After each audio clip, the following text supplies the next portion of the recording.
My name is Amy and I'm not a superstitious person. I never have been, but lately I've been questioning if that statement is even true anymore. I'd like to give some additional context before we get into this post. I'm part of a YouTube channel called No One Am, Nobody, with my best friend Carly. We met in my sophomore, her freshman year, when we got paired together as dorm mates. We were quick friends and bonded over both wanting to work in some form of entertainment or film, as well as a shared hobby in urban exploration. Carly and I decided to start our YouTube channel after we documented a particularly interesting visit into an old abandoned theater in our city.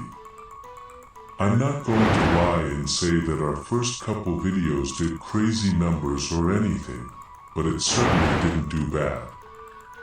After that, we realized that using our combined skills in audio engineering and videography, with Carly and I pursuing degrees in each, respectively, we could make decently high-quality videos cataloging our ventures into the unknown, as Carly likes to say.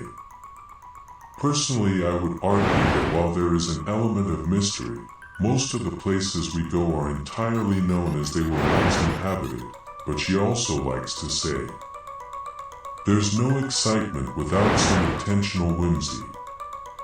I'm coming around to it.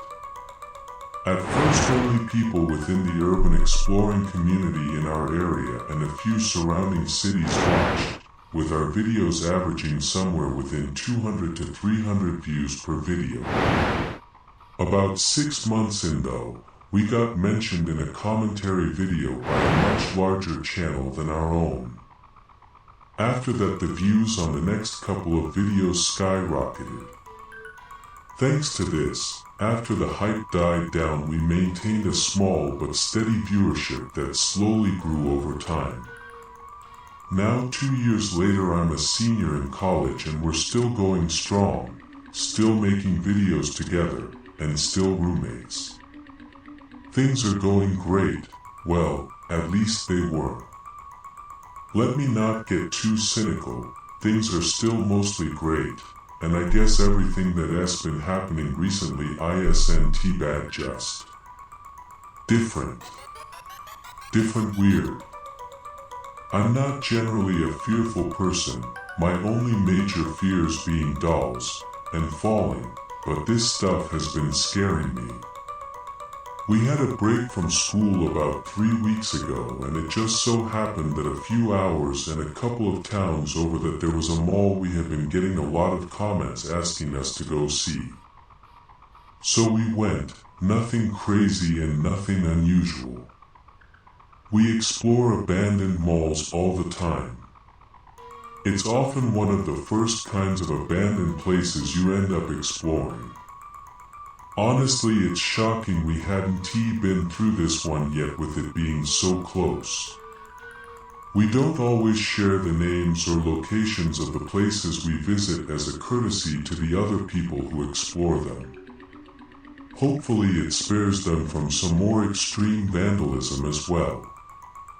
But seeing as this is a mall and we've already posted the video of this venture, I see no issue with going into more detail in my description of these events to you.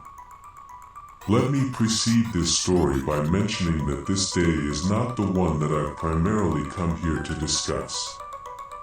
Nonetheless, we've received countless accusations of doctoring footage, staging, and lying after this video. And I'm expecting much the same after I post this. It used to bother me a lot, it still kind of does. At the end of the day, though, I know what I've been experiencing personally, and this is definitely very, very real. Hard as it is for me to admit it. Genesis Mall was our first encounter. It still gives me the creeps.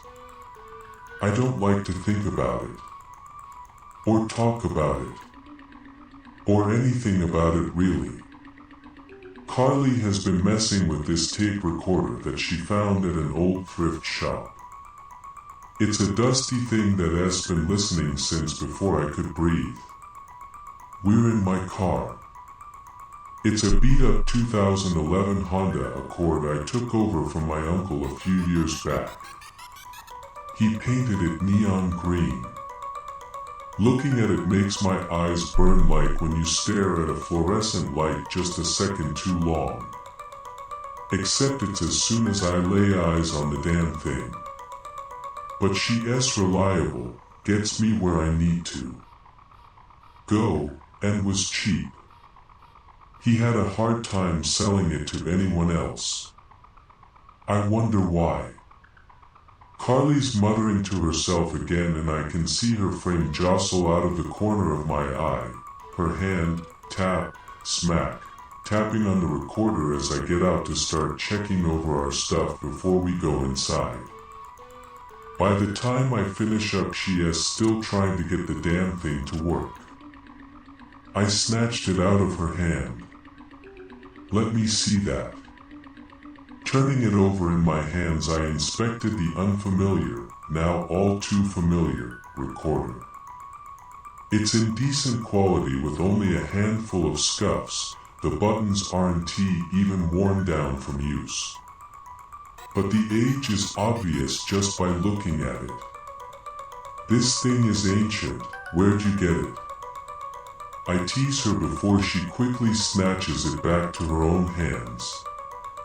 She has new nail polish on today. It's orange. Hey! She draws out in mock offense. It is not ancient. I found it at the collector thrift store. Her chest puffs out like a cat proud of the last mouse it's caught to drop at its owner's feet. The Collector is the name of this old thrift store off 8th and Main in our college town. It's old, creaky, covered in dust, and that's just the nice old woman that runs it. Some of the things you may find in there are old quilts someone's grandchildren decided they didn't want, dozens of glass elephant statues from the unfortunate latest victim of the nursing home, and old DVD and VHS players that someone finally decided to stop let collect dust in their entertainment center. That is to say that while there are some gems and Carly does most of her shopping there, they can be far and few between. Lots of tape recorders pass through there, but this one is in surprisingly good quality compared to all the other junk. That old thrift store. Weren't you just there? I don't remember you bringing anything like this home. Yeah, her eyes are intently focused on the recorder again, and I can hear the quiet rustling of her windbreaker as she turns it over in her hands every which way. I think it's from the 90s or something, she mumbled. Why? Well, I mean, they haven't really been a thing since. No, my hand goes up to stop her while I pinch the bridge of my nose. Sorry. I mean, I know, but why do you bring it? Oh, I thought it might be cool. Just for me or the channel too, I guess, like an audio diary or an audio log. She rambles on progressively faster. If I don't interrupt soon, I just know she'll quickly spiral into all the over-explained reasonings behind it. An audio log? That sounds like it could be kind of cool, and I meant it. It did sound interesting. Plus, maybe it could be kind of fun. We could act like we're reporters or some sort of old-fashioned detective. Maybe a little childish, but through spending time with people like Carly, I'd learn not to worry about stuff like that so much. Wait, what does that do for the channel? I mean, it looks fun, but people are doing all sorts of behind-the-scenes and bonus content stuff now. I think our viewers would like it. Okay, yeah. So you want to post this alongside our regular videos then? Some of it at least. Plus it could be good helping us keep details straight for things to mention in the commentary. Now if I could just get a few more minutes, she says, peering/low-key glaring at the thing from between her eyelashes. Nope. I snatched the recorder right out of her hand. You can figure that out inside. It's already getting later than we planned. We bickered back and forth for a few minutes, my eyes repeatedly darting to the sun monitoring its slow descent. Abruptly our bickering stops when Carly notices something about the tape.